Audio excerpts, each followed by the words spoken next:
Concert de Renaud avec mon poteau. Il y a des mois que je n'étais pas sortie de chez moi, bouffée par ces angoisses que je ne savais être les miennes ou celles de ce monde extérieur qui ne me semble plus être le mien. Mais juste avant que ces chiennes viennent hanter quotidiennement mes tripes avec insistance, j'avais acheté ma place pour la venue de mon idole au Zénith. Bien que malade d'appréhension, ce moment-là, je ne pouvais me résoudre à leur abandonner. Non, hors de question. D'autant plus que j'avais là l'occasion de retrouver Lolo, mon vieux poteau. Et je voulais coûte que coûte arracher à mon funeste destin ces moments intenses de partage et de retrouvailles que je devinais. Je savais pourtant bien que je menais là un petit combat avec le temps qui avait filé. Ce temps révolu où nous chantions, ados, ces chansons qui résonnaient alors dans nos cœurs de jeunes loups en meute. Nostalgique ?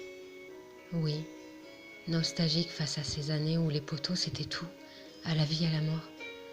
Nous nous aimions alors comme des frères et des sœurs soudés face à l'incompréhension de ce monde que nous allions devoir faire nôtre. Alors bien sûr que chaque mot de Renaud, nous les gueulions, nous les brandissions comme des étendards, la peur et la révolte au bide. Bien qu'il s'agisse là d'une autre époque, des liens avec notre vie d'aujourd'hui persistaient néanmoins. Vous dire lesquels exactement, je ne le saurais. L'innocence, la désinvolture n'y étaient certainement plus, ni pour nous, ni pour Renaud. Mais on s'y accrochait comme des bouées de sauvetage qui nous permettaient de garder la tête hors de l'eau. Car si nous avions tous un point commun ce soir-là dans cette salle, c'est que notre vie à tous avait été tortueuse.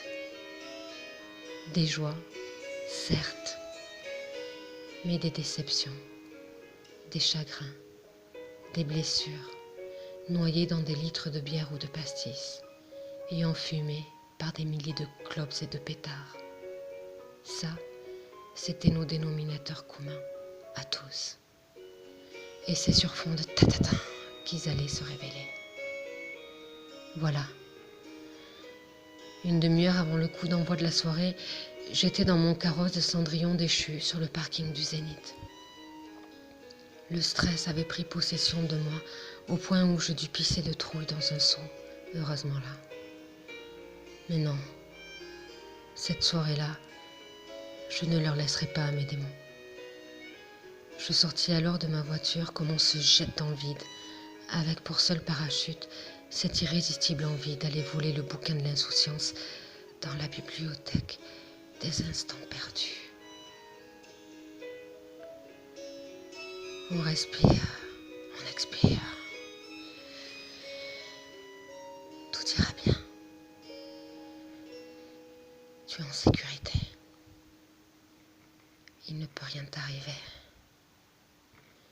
Il ne peut rien t'arriver à part te pisser dessus si tu continues à t'en faire vu la queue aux chiottes. La lumière s'éteignit et ma tension baissa d'un cran. Voilà les poteaux, à la bourre comme toujours.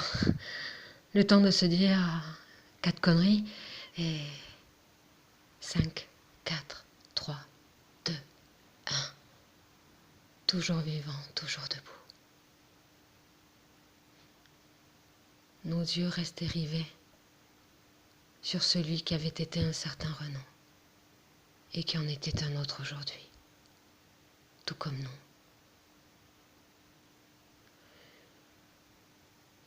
Une vague de bienveillance et d'amour naissait alors bien palpable dans cette immense salle. Renaud, c'est un miroir, un putain de miroir. Oui, parce que cet amour et cette bienveillance-là, eh bien, je les sentais revenir à nous, à chacun de nous. Dans ma tête, une petite voix. Respect. J'honore ta vie, gars.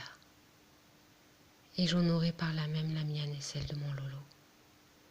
Parce qu'étrangement, les liens importants refont surface ou se resserrent dans les moments difficiles. Et pour Lolo comme pour moi, être là ensemble ce soir-là n'avait rien d'anodin. Comme un petit shoot dont on avait bien besoin pour faire face à nos vies respectives.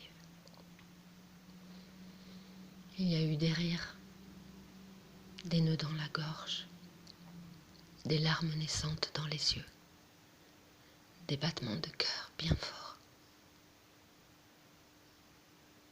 Une communication indicible. Merci la vie, merci Renaud, merci mon poteau. Fuck les démons.